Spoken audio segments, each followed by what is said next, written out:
नमस्कार दोस्तों, आपका अपने YouTube चैनल पर हार्दिक स्वागत है।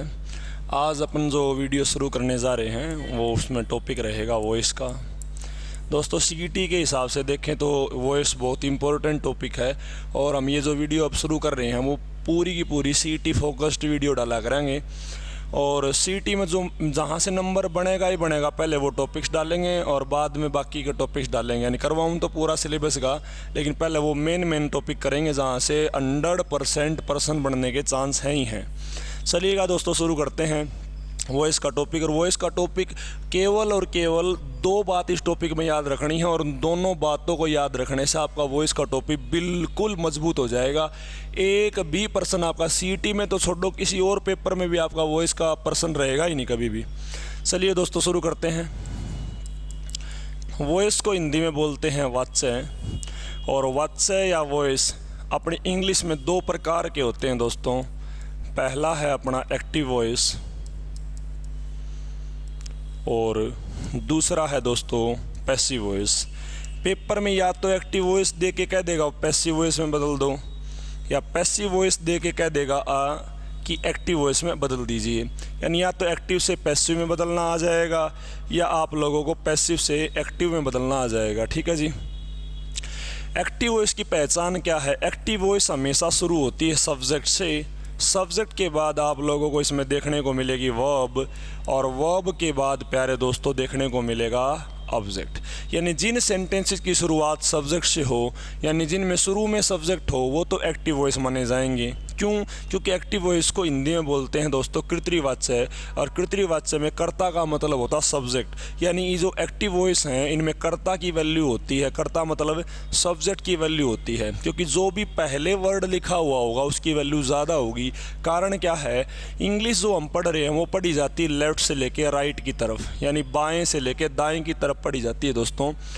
और the first impression is the last impression वाली धारणा को ध्यान में रखते हुए हम ये मान सकते हैं कि जिसको हम पहले देखेंगे उसकी वैल्यू हम ज़्यादा करेंगे। यानी हमने देखा तो सब्जेक्ट को भी है, वर्ब को भी है और देखा ऑब्जेक्ट को भी है, लेकिन पहले इनमें से किसको देखा है? सब्जेक्ट को। तो जिसको पहले देखा है उसकी वैल्यू ज़्यादा होगी। तो अगर हम लोगों को सब्जेक्ट की वैल्यू ज़्यादा दिखानी है किसी बातचीत में तो आप एक्टिव वॉइस का यूज़ करेंगे, लेकिन अगर अपने को ऑब्जेक्ट की वैल्यू ज़्यादा दिखानी हो तो हम पैसिव वॉइस का यूज़ करेंगे। और जिसकी वैल्यू ज़्यादा दिखानी हो उसको आगे रख लो। यानी सब्जेक्ट की वैल्यू ज़्यादा करनी है तो सब्जेक्ट को आगे रख लो, और ऑब्जेक्ट की वैल्यू ज़्यादा करनी है तो ऑब्जेक्ट को आगे रख लो। सब्जेक्ट को आगे रखोगे तो एक्टिव वॉइस कहलाएगी, और अगर ऑब्जेक्ट को आगे रखोगे तो पैसिव वॉइस कहलाएगी। तो दोस्तों करना क्या है, आप पैसिव वॉइस अगर सब एक्टिव वॉइस से पैसिव वॉइस बना रहे हो तो ऑब्जेक्ट को आगे ले आओ और सब्जेक्ट को पीछे ले जाओ। सब्जेक्ट को आप पीछे ले जाओ, ऑब्जेक्ट को आगे ले आओ, कोई दिक्कत नहीं है। सब्जेक्ट को जब पीछे लेके जाओगे तो दोस्तों आप लोगों को सब्जेक्ट अकेला नहीं लेके जाना है, इसके साथ कोई ना कोई प्रीपोजिशन साथ लेके जानी है। कौन सी प्रीपोजिशन साथ लेके जानी है ये मैं अगली वीडियो में, यानी अगला जो इसके टाइप वाइज करवाएंगे, पहले इसका बेसिक करवा देता हूँ आप लोगों को, उसके बाद मैं ये प्रीपोजिशन वाला कॉन्सेप्ट भी समझा दूंगा। ठीक है ना? तो क्या करना है, पहले तो आप ऑब्जेक्ट को आगे ले आओ, सब्जेक्ट को पीछे ले जाओ, लेकिन पीछे ले जाओगे तो अकेला नहीं ले जाओगे, किसके साथ ले जाओगे दोस्तों? प्रीपोजिशन के साथ ले जाओगे। अगर हम बिल्कुल ध्यान से समझे तो देखो, अगर मैं आपको बोलूं कि ये अरेंजमेंट लिखी हुई है सब्जेक्ट, वर्ब, और वर्ब के बाद है प्यारे दोस्तों ऑब्जेक्ट। तो सब्जेक्ट से शुरू हुआ है तो ये एक्टिव वॉइस है। कौन सी वॉइस है? Active voice. अगर आपको इसका पैसिव वॉइस बनाना है तो कुछ नहीं करना है, आप ऑब्जेक्ट को आगे ले आओ और सब्जेक्ट को पीछे ले जाओ, बस। यानी अगर ऑब्जेक्ट आगे ले आए और सब्जेक्ट को पीछे ले गए, और जब सब्जेक्ट को पीछे लेके गए हो तो उसके साथ आपको प्रीपोजिशन ज़रूर जोड़नी है। बात समझ में आई दोस्तों? यानी अगर ऑब्जेक्ट आगे है, फिर वर्ब है, फिर प्रीपोजिशन है और फिर सब्जेक्ट है तो ये पैसिव वॉइस माना जाएगा। अब इस पैसिव वॉइस से वापस अगर एक्टिव वॉइस बनाना है तो वही सब्जेक्ट को आगे ले आओ, ऑब्जेक्ट को उसकी जगह ले जाओ, प्रीपोजिशन को वापस अपने घर ले जाओ। ठीक है ना? तो यही वाली अरेंजमेंट कि सब्जेक्ट पहले है, उसके बाद वर्ब है, और वर्ब के बाद ऑब्जेक्ट है। तो ये एक्टिव वॉइस की अरेंजमेंट होगी। और अगर पैसिव वॉइस में बनाना है तो कुछ नहीं करना, जगह बदल दो, बस ऑब्जेक्ट को आगे, सब्जेक्ट को पीछे। लेकिन सब्जेक्ट को जब पीछे लेके जाओगे तो सब्जेक्ट कभी भी अकेला नहीं जाएगा, उसके साथ कोई ना कोई प्रीपोजिशन लगानी बहुत ज़रूरी है। यहाँ तक दोस्तों बात समझ में आई है कि नहीं आई है? यानी अदला बदली करनी है बस, सब्जेक्ट को ऑब्जेक्ट की जगह और ऑब्जेक्ट को सब्जेक्ट की जगह, ये कर दोगे। उसके बाद आप लोगों को वर्ब में भी दो छोटे छोटे बदलाव करने हैं। जो ये वर्ब आपको नज़र आ रही है इसमें आपको दो टुकड़े करने, इसके दो बदलाव हो जाएंगे। एक जो बदलाव है दोस्तों वो तो फिक्स रहेगा, एक जो चेंज है वो तो फिक्स रहेगा, और दूसरा जो चेंज है यानी दो टुकड़े हो जाएंगे, एक टुकड़ा तो फिक्स रहेगा वर्ब का और दूसरा जो टुकड़ा है वो चेंज होता रहेगा। प्यारे दोस्तों, जो टुकड़ा फिक्स है वो तो रहेगी वर्ब की थर्ड फॉर्म, यानी यहाँ अगर पहली फॉर्म हो तो भी तीसरी में बदलेगी, यहाँ दूसरी हो तो भी तीसरी में बदलेगी, यहाँ तीसरी हो तो भी तीसरी में बदलेगी, और यहाँ ING वाली वर्ब हो तो भी तीसरी में ही बदलेगी। यानी ये टुकड़ा फिक्स है दोस्तों, कोई सी भी वर्ब की फॉर्म हो ये फिक्स वाला टुकड़ा हमेशा थर्ड फॉर्म में ही बदलता रहेगा। बात समझ में आई है? अब ये वाला टुकड़ा जो फिक्स से पहले वाला टुकड़ा है ये हमेशा चेंज होता रहेगा। किसके अनुसार चेंज होगा? इस वर्ब के अनुसार ही चेंज होगा। लेकिन किस में चेंज होगा? ये हमेशा बी में चेंज होगा दोस्तों। किस में चेंज होगा? बी में चेंज होता रहेगा, बी की वर्ब में। तो अगर ये यहाँ पहली वर्ब है, मैं मार्कर चेंज कर लेता हूँ एक बार, देखो अगर ये पहली वर्ब है तो यहाँ भी बी की पहली, अगर ये दूसरी है तो यहाँ भी बी की दूसरी, अगर ये तीसरी है तो यहाँ भी बी की तीसरी, और ये अगर ING है प्यारे दोस्तों तो यहाँ भी बी की ING का फॉर्म का इस्तेमाल करेंगे। यानी कुल मिला के दो ही बात याद करनी है। एक तो ये कि दोबारा मैं लिख लेता हूँ, दो ही बात याद करनी है दोस्तों। मान लो पहले सब्जेक्ट है, उसके बाद वर्ब है और फिर ऑब्जेक्ट है। यानी पहले अगर सब्जेक्ट है तो ये एक्टिव वॉइस है, और अगर पैसिव वॉइस बनानी है तो आप लोग क्या करेंगे? ऑब्जेक्ट को आगे ले आओ और सब्जेक्ट को पीछे ले जाओ। यानी ऑब्जेक्ट को आगे ले आए, सब्जेक्ट को प्री पोजीशन लगा के आप पीछे लेकर चले गए। जो ये वर्ब है इसके दो टुकड़े कर दिए, एक टुकड़ा ये हो गया जैसे और एक टुकड़ा ये हो गया। लेकिन ये वाला टुकड़ा जो दोस्तों वो फिक्स रहेगा, और फिक्स में क्या होगा? वर्ब की थर्ड फॉर्म। भाई कोई सी भी फॉर्म हो, ये पहली हो, दूसरी हो, तीसरी हो, ING कोई सी भी फॉर्म हो, ये फिक्स वाले टुकड़े में थर्ड फॉर्म यानी तीसरी फॉर्म ही भरी जाएगी। ठीक है। और ये पहले वाला टुकड़ा जो खाली छोड़ दिया मैंने, ये टुकड़ा चेंज होता रहेगा दोस्तों। और किसके अनुसार चेंज होगा? इस वर्ब के अनुसार, क्योंकि टुकड़े तो इसके हुए हैं भाई, तो इसी के अनुसार चेंज होगा, इसके अनुसार चेंज होगा। लेकिन बी की वर्ब में ही चेंज होगा हमेशा, ये खास बात है। केवल और केवल बी की वर्ब में चेंज होगा। यहाँ अगर पहली वर्ब है तो यहाँ भी बी की पहली वर्ब, यहाँ दूसरी है तो यहाँ बी की दूसरी, यहाँ तीसरी है तो दोस्तों बी की तीसरी, और यहाँ ING है तो बी की ING। अब अगर बात करें कि बी की पहली वर्ब कौन सी है, तो बी की पहली तीन है दोस्तों, इज, एम, आर।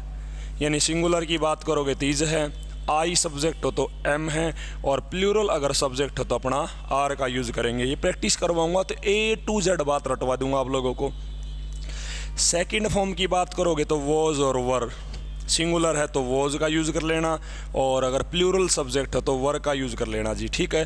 बी की तीसरी फॉर्म है बीन, और बी की ING की फॉर्म है प्यारे दोस्तों बीइंग। तो आओ एक बार मैं रिवीजन करवा देता हूँ, आपको रट जाएंगी ये चीज़। क्या करना है? एक्टिव वॉइस से पैसिव वॉइस बनानी हो तो आप ऑब्जेक्ट को आगे ले आओ, ऑब्जेक्ट को आगे ले आओ और सब्जेक्ट को प्री पोजीशन लगा के पीछे ले जाओ। दोस्तों वर्ब के दो टुकड़े कर दो, एक टुकड़ा फिक्स रहेगा और दूसरा टुकड़ा चेंज होता रहेगा।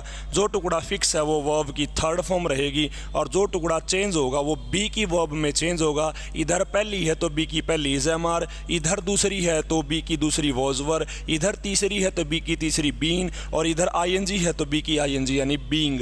उदाहरण के साथ समझने का प्रयास करते हैं, गौर से देखिएगा ज़रा।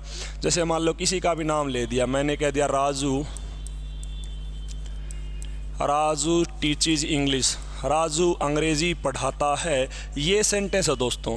अब इस सेंटेंस में मैं अगर आप लोगों से पूछूं कि जनाब ये बताएं टीचेज क्या है, तो आप कहोगे सर ये तो वर्ब की पहली फॉर्म है। वर्ब है और वर्ब की कौन सी फॉर्म है? पहली फॉर्म है। ये राजू, रुक गया भाई,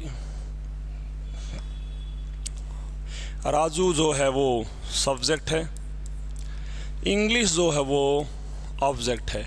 तो वही वाली बात याद करो, मैंने क्या बताया था, अगर सेंटेंस की शुरुआत सब्जेक्ट से हो रही है तो इसका मतलब वो एक्टिव वॉइस है, और उसका अगर पैसिव वॉइस बनाना है तो अपने को आगे क्या लेके आना पड़ेगा, ऑब्जेक्ट। और ऑब्जेक्ट क्या है दोस्तों, इंग्लिश। तो आप लोग इंग्लिश को आगे ले आए, बहुत बढ़िया बात है। और पैसिव वॉइस में सब्जेक्ट को पीछे ले जाना, जगह की अदला बदली करनी है, लेकिन सब्जेक्ट पीछे जाएगा तो कोई ना कोई प्रीपोजिशन साथ लेके जाएगा। अगर आपका सब्जेक्ट लिविंग है, लिविंग मतलब जिंदा है, तो आप प्रीपोजिशन लेके जाओ बाय। क्या लगा के लेके जाओगे, बाय। तो राजू को लेके जाओ, राजू जिंदा है तो आपने बाय राजू लिख दिया, बाय प्रीपोजिशन का यूज़ कर लिया। और ये डिटेल्ड वे में मैं धीरे धीरे आप लोगों को समझाता रहूँगा। पहले हम एक बार बेसिक विद्या सीख लेते हैं दोस्तों। अब देखो, अब वर्ब के 2 टुकड़े करने बताए थे, एक टुकड़ा तो फिक्स रहेगा, एक टुकड़ा चेंज होता रहेगा। जो टुकड़ा फिक्स बताया था उसमें वर्ब की 3rd फॉर्म भरी जाएगी। ये टुकड़ा फिक्स है दोस्तों, और इस फिक्स वाले टुकड़े में वर्ब की 3rd फॉर्म भरनी बताई थी। और ये टुकड़ा चेंज होता रहेगा, और यहाँ बी की वर्ब भरनी बताई थी। जो टुकड़ा फिक्स है उसमें वर्ब की 3rd फॉर्म भरो। टीच की 3rd फॉर्म होती है टोट। क्या होती है दोस्तों, टोट। याद करनी पड़ेंगे जी आपने ये वर्ब की फॉर्म, तो वर्ब की फॉर्म सारी की सारी याद कर लेना आप लोग। अब है ये चेंज होने वाला टुकड़ा, चेंज होगा बी में, और बी में कई वर्ब हैं, पहली है, दूसरी है, तीसरी आईएनजी है, लेकिन यहाँ वही भरेंगे जो यहाँ वर्ब हो। यहाँ पहली वर्ब तो यहाँ भी बी की पहली, और बी की पहली 3 है दोस्तों, इज़, एम, आर। और इधर इंग्लिश सिंगुलर है तो सिंगुलर के साथ हम क्या यूज़ करते हैं, इज़। और प्लूरल होती तो क्या यूज़ करते, आर। और अगर आई होता तो आई के साथ हम क्या यूज़ करते, एम। तो चूँकि इंग्लिश सिंगुलर है और सिंगुलर के साथ हम क्या यूज़ करेंगे, इज़। समझ में दोस्तों आई कि नहीं आई है। तो बन गया आपका sentence, English is taught by Raju. बहुत आसान है। अगर मान लो यहाँ टीचीज की जगह टोट होता, क्या होता, टोट।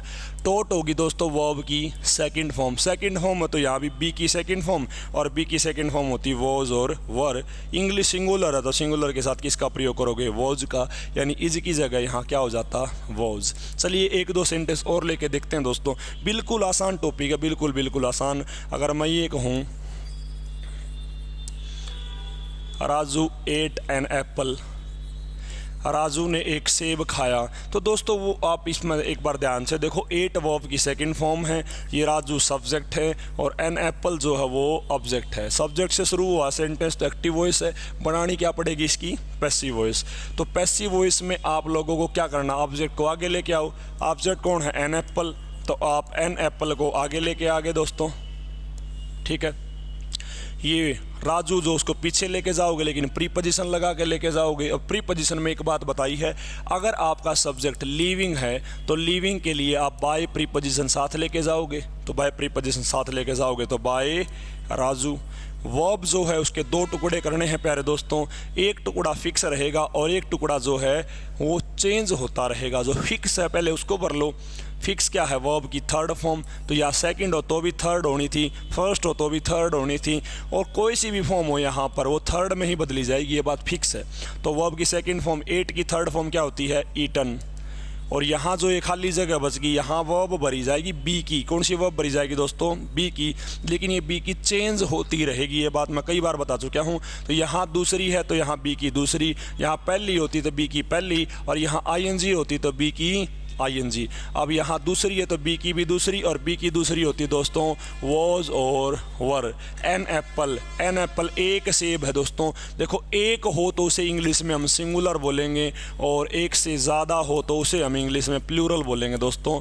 दिए गए सेंटेंस में सेब एक है, एन एप्पल एक सेब है, एक का मतलब होता सिंगुलर, और सिंगुलर के साथ क्या यूज़ करते हैं, वॉज। तो क्या बनेगा sentence, an apple was eaten by Raju. आज की क्लास में दोस्तों इतना ही रखते हैं, बहुत आसान टॉपिक है। अगले लेक्चर में इसके धीरे धीरे टाइप्स करवाता रहूँगा मैं।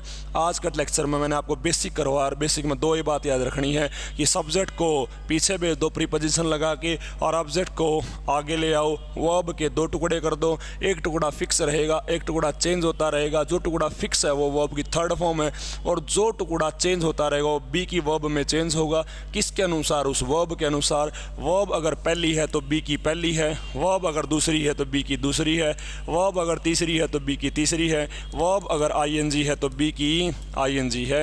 बी की पहली फॉर्म दोस्तों इज़ एम आर है और बी की दूसरी फॉर्म दोस्तों वॉज और वर है। बी की तीसरी फॉर्म दोस्तों बीन है और बी की आईएनजी वाली फॉर्म बीइंग है। वीडियो कैसी लगी दोस्तों ये कमेंट करके ज़रूर बताना है, और जितने भी सीईटी एस्पिरेंट्स हैं उन सबको ये वीडियो शेयर कर दो। हम धीरे धीरे सारे के सारे टॉपिक्स यूट्यूब पर डालने का प्रयत्न करते रहेंगे दोस्तों। धन्यवाद।